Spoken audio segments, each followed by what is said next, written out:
Welcome back to B Master 79. Today we are working on ielts speaking part 1 and the topic is stories. We will look at the questions, we will brainstorm them properly, and then I will give you a full set of model answers at band 9 level.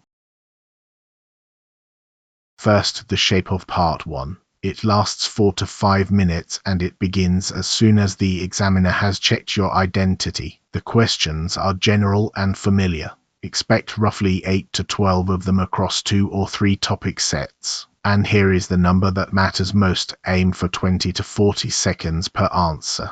Long enough to show your range, short enough that it still feels like a conversation and not a speech.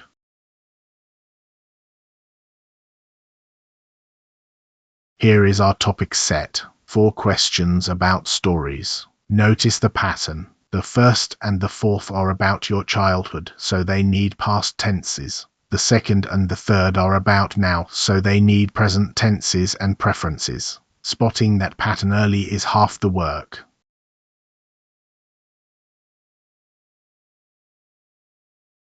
Every strong part 1 answer follows the same 4 moves. Answer, reason, example, extend. Answer the question directly in your very first sentence. Then say why. Then give one concrete detail from your own life because specific always beats impressive. Then extend with a contrast or a qualification and stop. Do not keep talking once the idea is finished.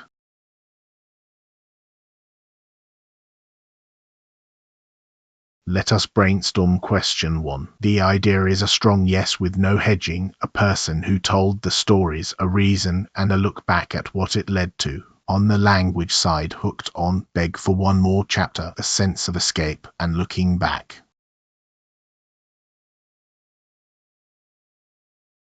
Question 2. Name what you like, say why, then contrast it with something you do not like and soften that contrast at the end. The language to reach for, gravitate towards, fed clues the whole way through, less keen on, and the plot kicks in.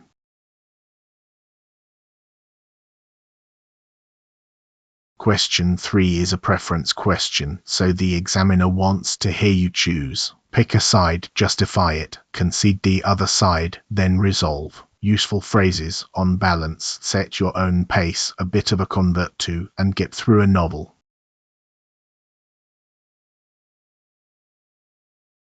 Question 4. Say yes, give an age, add a small embarrassing detail, and finish with what it taught you. Language, I would be mortified, went through a phase of wildly ambitious, and see it through.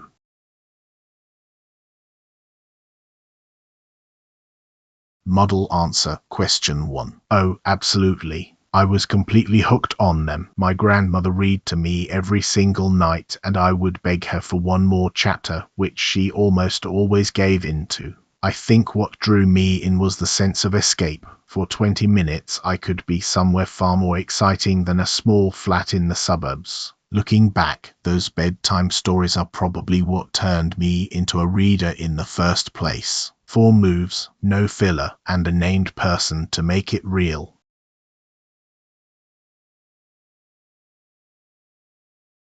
Question 2. These days I gravitate towards anything with a bit of mystery to it. Crime fiction mainly, and the occasional psychological thriller. I love the fact that you are being fed clues the whole way through, so you are constantly second-guessing yourself. What I am less keen on is fantasy, to be honest. I find the world building takes so long that I lose patience before the plot kicks in. Though I would never rule it out entirely. The right book could easily change my mind. Notice the shape.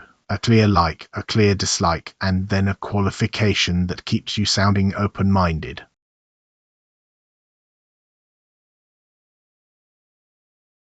Question 3. It does depend on the situation, but on balance I would say reading. There is something about setting your own pace, going back over a sentence you liked, or slowing down as the tension builds, that you simply do not get with audio. That said, I have become a bit of a convert to audiobooks lately, mainly because I can get through a whole novel on my commute instead of staring out of the window. So I have ended up doing both, depending on whether my hands are free. Take a side, concede the other side, then resolve. That is textbook coherence.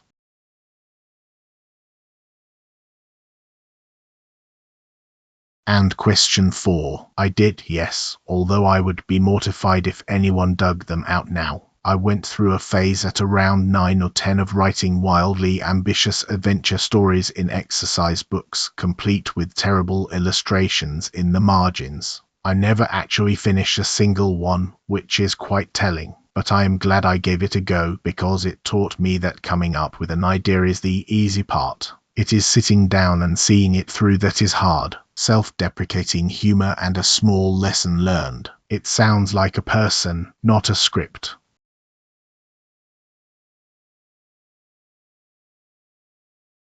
Here is the whole exchange on one slide. Pause the video and read it straight through. Notice how short each answer actually is. None of them runs past about 35 seconds, and yet every one of them contains a reason, a detail, and an extension.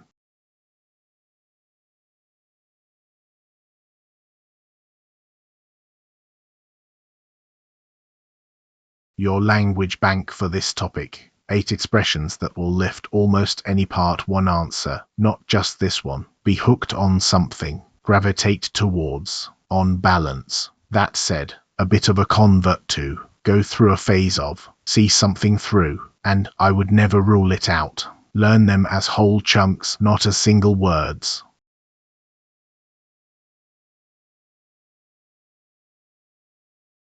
Why this counts as band 9. Fluency and coherence. It runs without effort and the ideas are linked with natural markers. Lexical resource. The idiomatic language is used precisely, not decoratively. Grammatical range and accuracy. A wide spread of structures with only the slips a native speaker would make. And pronunciation. Effortless to follow. One honest caveat. Band 9 here reflects an internal quality check against the public ielts band descriptors. It is not a score awarded by a certified examiner.